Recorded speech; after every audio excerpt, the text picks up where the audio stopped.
Two Chairs No Waiting, episode number 634, Bernard Fox in Kingsport, Tennessee, 1998. Two Chairs No Waiting is brought to you each week by the folks over at weaversdepartmentstore.com. Drop by over at Weavers and pick up some of your favorite Mayberry items. That's right, you can pick up the new Mayberry Man print by Gary Varvel. Oh man, it's really cool, and I'm on it. Go pick that up. I think you'll enjoy it. While you're over there, you might want to pick up some Miracle Salve. That's right, Weavers has Miracle Salve. Go and check it out over at weaversdepartmentstore.com. Two Chairs No Waiting is also brought to you by donations from listeners just like you. The executive producer of episode number 634 is Mark Copeland. Thank you, Mark, for just supporting the show. And thank you for being here with me as well. It's always fun to be able to talk about the Andy Griffith Show. My goodness, I've been doing it since 2008 here on the podcast, and still hadn't run out of things to talk about. So that's kind of amazing to me. It's more amazing to other people than it is to me, I think, but because I can talk about it anytime at a drop of a hat, and I can turn almost any conversation into a Mayberry conversation. That is 100% true. So this episode, we're going to be hearing from Bernard Fox. Now, Bernard Fox, this is the third episode of Two Chairs where I've gone back and looked into what happened in 1998 at I Remember Mayberry that was held in Kingsport, Tennessee. And this one is going to feature Bernard, as I said. Bernard Fox was Malcolm Merriweather on the Andy Griffith Show, and even Mayberry fans would know him as Dr. Bombay on Bewitched. Mr. Fox was a wonderful man. I got to sit and listen to him tell stories, and oh my goodness, he knew everybody. Having lived in England, grown, done acting and everything in England, he knew people like Peter Sellers, Peter O'Toole. He just was telling all kinds of amazing stories. So I hope you're going to enjoy this episode as we get to hear him on stage in Kingsport, Tennessee. Now, Mr. Fox was a collector of vaudeville routines. So what you're going to actually hear him doing is his vaudeville routines, or at least some that he had collected over the years. Now, again, I want to encourage you to watch the video version of this podcast because you'll be able to see him on stage, see him telling the stories, and I think it adds to the experience. And if you go over to YouTube and watch them, if you just head over to twocairsnowaiting.com, you will be able to watch the video there. But if you watch it on YouTube, make sure you like and subscribe to the YouTube videos as well. It helps more people find it, actually. And my goodness, it's so hard to get people to understand or to know about all the Mayberry stuff that's going on. That's just another little way you might be able to help.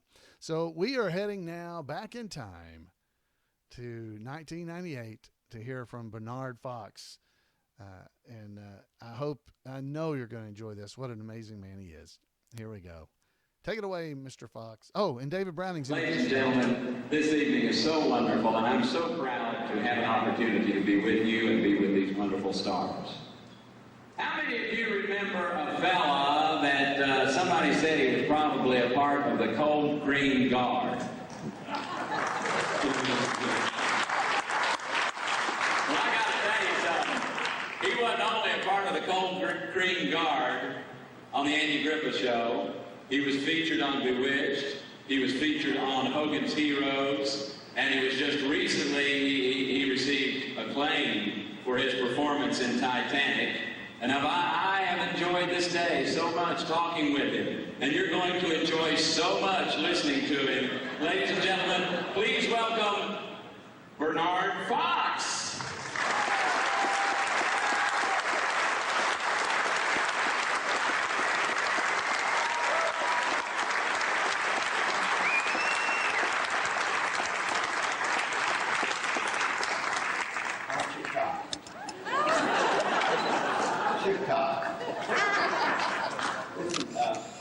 I'm going to do a monologue for you. A lot of you know that I collect vaudeville and English music hall material.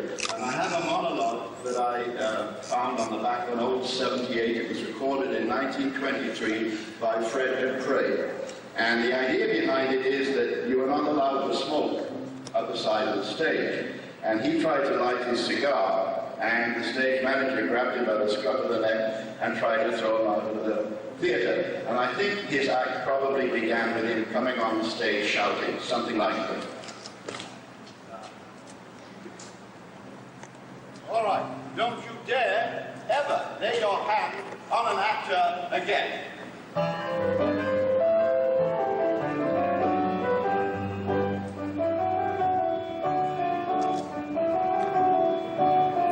Forgive this intrusion and a bit of confusion. I'm really no right here at all.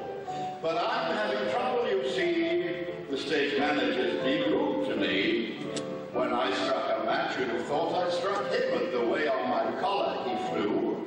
Then I struck an idea, and now it strikes me. I ought to see how it strikes you. When once a cigar you have lighted, it spoils it to let it go out.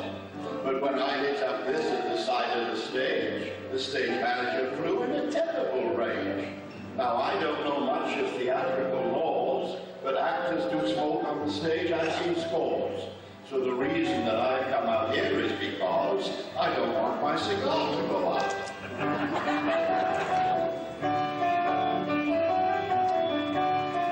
My friend Bill of Tooting and I went out shooting, and we saw two beautiful birds. Their plumage was pale green and pink. They were both shorthand typists, I think.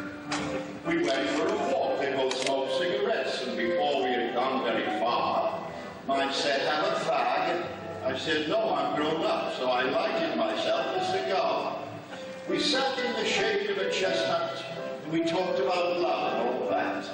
At least that's what Bill did. That's his game of me. I told my girl I liked a nice egg with my tea. Bill cuddled his girl, quite closely they sat. My girl turned to me and said, "Can't you do that?" I said, "Yes, I could do, but well, to be pat, I don't want my cigar to go out."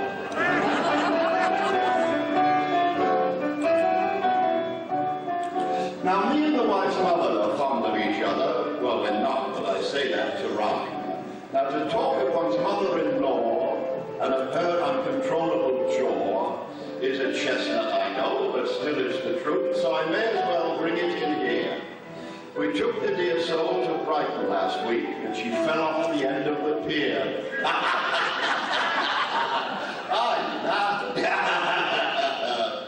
The people rushed hither and thither. In fact, there was nothing but rush. One rushed for a lifebelt, one rushed for a boat. I rushed to conclusions. How long would she float? The wife turned to me. "You're a good swimmer," she said. "Why don't you dive in?" But I just shook my head. "I can't very well at the moment," I said. "I don't want my cigar to go out."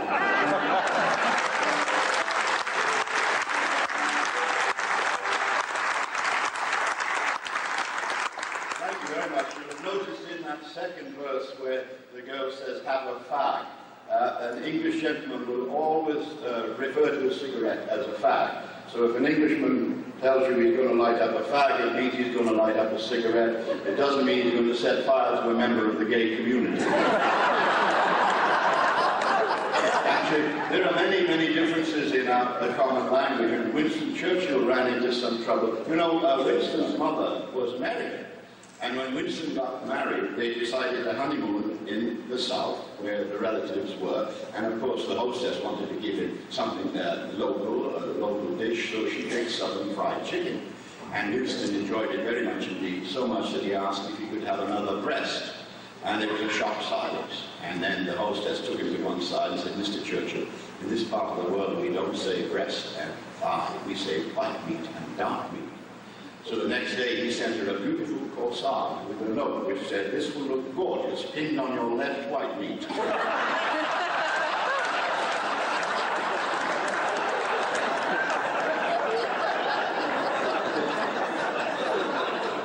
There are many Winston Churchill stories. Of course, one of the classics is where he was coming home from the House of Parliament one night, walking through St. James' Park, and he ran into Lady Astor, and he was a little the worse for booze.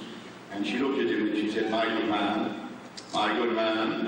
I would like to point out that you are exceedingly drunk. Churchill replied, my good woman, I would like to point out that you are exceedingly ugly. But tomorrow morning, I shall be sober.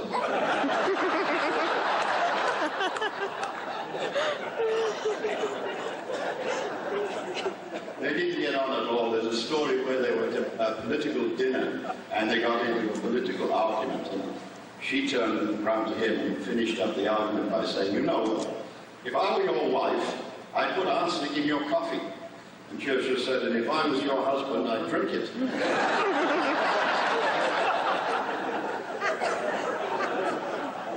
Another person that he didn't get on with was George Bernard Shaw. At the time, Churchill was the theatrical critic for the London Times, and Shaw sent him a telegram.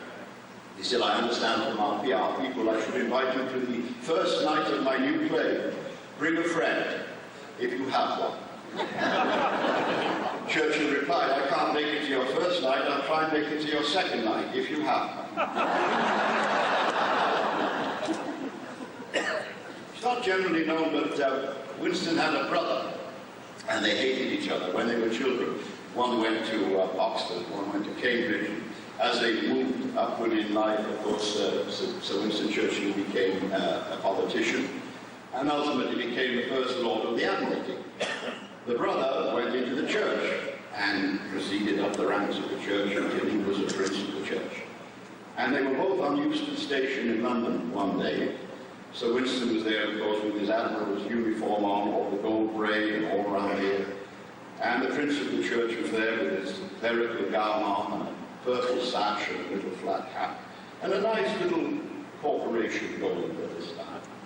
And he looked up the platform and he saw Sir Winston Churchill. He strolled over to him and he said, tell me, station master, will the train for Edinburgh leave on time? And Churchill looked at him and said, it certainly will, but you think you should travel in your condition, madam? Now, in those days, during the war years, of course, the trains were all absolutely packed, and Churchill got onto the train, got into the carriage, and the train started off from Edinburgh.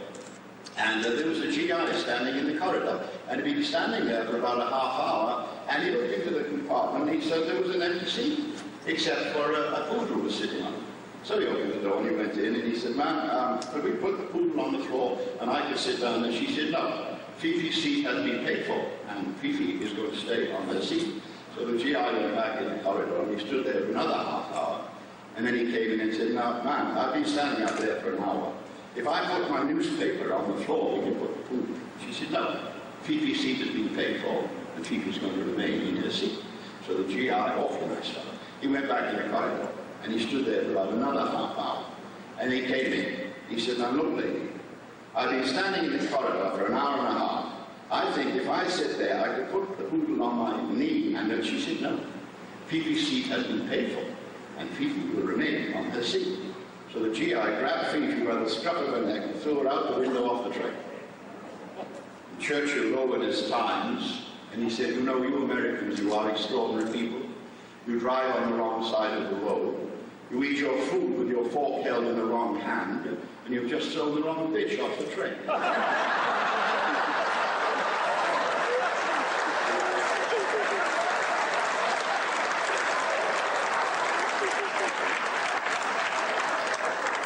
We're going to have a little sing-along now. There are those of you that may remember this song. So I'll sing it very slowly so you can pick up the words and then we'll all sing along. You ready?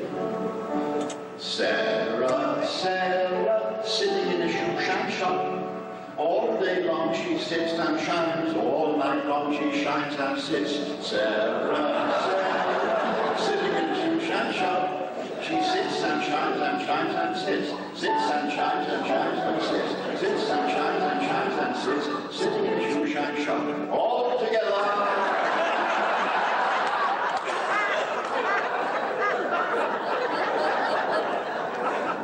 Real slow. All together. Sarah, Sarah, sitting in the shoe-shine shop. All day long she sits and shines.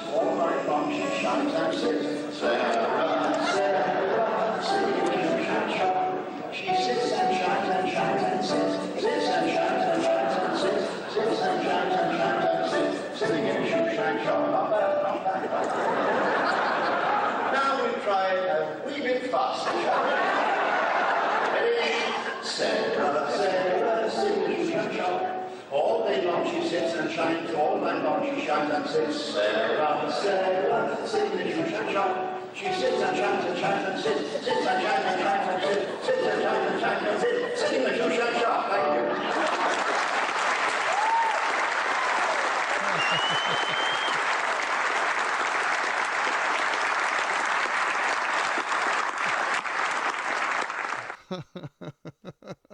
So, how many of you want to now try to sing the song that Bernard just did? Sarah, sitting in a shoe shine shop. Oh, I hope you enjoyed that. He was such a pleasure to be around. Great man. It's just amazing. Peter Ackerman is in our chat room, and Peter is Miss Ellie's son, Eleanor Donahue's son. He said that Bernard and he were members of the Magic Castle, and that Peter's dad was the executive producer on Bewitched, so he knew Bernard, and that's pretty awesome. So I hope you enjoyed that. Bernard Fox was one of my very favorites to ever get to visit with, because he had so many stories, as I told you before, and he could just pull things out like he did there on stage. What a treasure he was, and I miss him. He was a great guy. All right, so we need to do a little bit of trivia, don't we? It's trivia time. So let's do some trivia. We're gonna do true and false questions only. This will be easy. 5 questions. Y'all ready? Trivia time. 5 questions. True or false is the answer. It will be the answer. So let's try this. All right. Number 1, Ramona Wiley's name, her married name, was Bectoris. True or false? Ramona Wiley's married name was Bectoris. Oh, true or false? Now, these questions are coming out of Scott Hopkins' book, Mayberry Trivia. You can pick it up at Weaver's. It's a great book. 1,500 trivia questions, by the way. The answer to that question, Ramona Wiley's married name was Bectoris, is true. That is true. Number 2, Colonel Harvey described the Indians he lived among as sinners. Colonel Harvey describes the Indians he lived among as sinners. True or false? True or false? It's one of the two. 50-50 chance. So the answer is Colonel Harvey described the Indians he lived among as sinners. That's false. That's false. He said they're devils. I lived among them. Yeah. All right. Number 3. Let's go back to Ramona. Ramona Wiley thinks Barney is a bartender. Ramona Wiley thinks Barney is a bartender. Ramona Wiley thinks Barney is a bartender. The answer is true. Oh, come off it, Ramona. It's Barney. All right, next up. Number 4. According to Daphne, Raleigh has a club with a show floor. Or the floor show. According to Daphne, Raleigh has a club with a floor show. True or false? According to Daphne, hello, doll. Raleigh has a club with a floor show. The answer is false. That's not true. It's Yancey. It's Yancey. All right, our final question for this episode, number 5. Barney says the Tip Top Cafe might be serving liquor. Barney says that the Tip Top Cafe might be serving liquor. True or false? 50-50 chance. All right.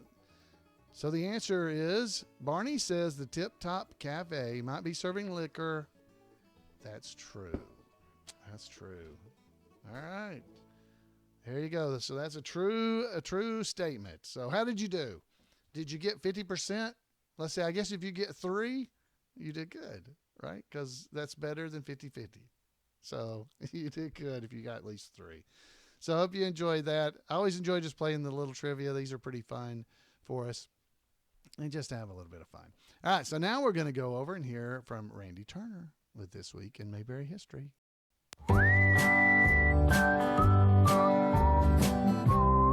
Welcome to This Week in Mayberry History, a report by special correspondent Randy Turner of the Gomer and Cooper Pyle Comic Book Literary Guild of the Mayberry Historical Society. At Mayberry Days, the special guests who attend are most often cast members or children of the cast, but a happy exception is Bruce Bilson, who served as the assistant director for the first 2 seasons of The Andy Griffith Show from 1960 through 1962. Bruce was born in Brooklyn on May the 19th, 1928. Many Mayberry fans know of his work on The Andy Griffith Show due to his appearances at Mayberry Days, but not as many know he is part of quite the entertainment dynasty.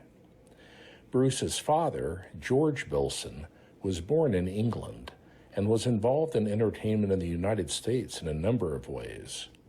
When Bruce was born, his father was working as a publicist for Warner Brothers in New York. In 1932, Jack Warner asked George to relocate to Hollywood to head up the trailer department for Warner Brothers in Burbank. George did so, and his wife and son soon followed, making Bruce a California resident before he was 4 years old. Bruce's mother, Hattie, initially was not involved in entertainment. A year after the family had relocated to California, a brother to Bruce followed, and another brother after that. So Hattie was kept busy raising Bruce and his 2 brothers. But once the boys were grown, she began writing. Initially, she wrote for fan magazines, interviewing stars, and then writing profiles of them. Bruce's father eventually switched to the RKO studio and headed up the short subject department.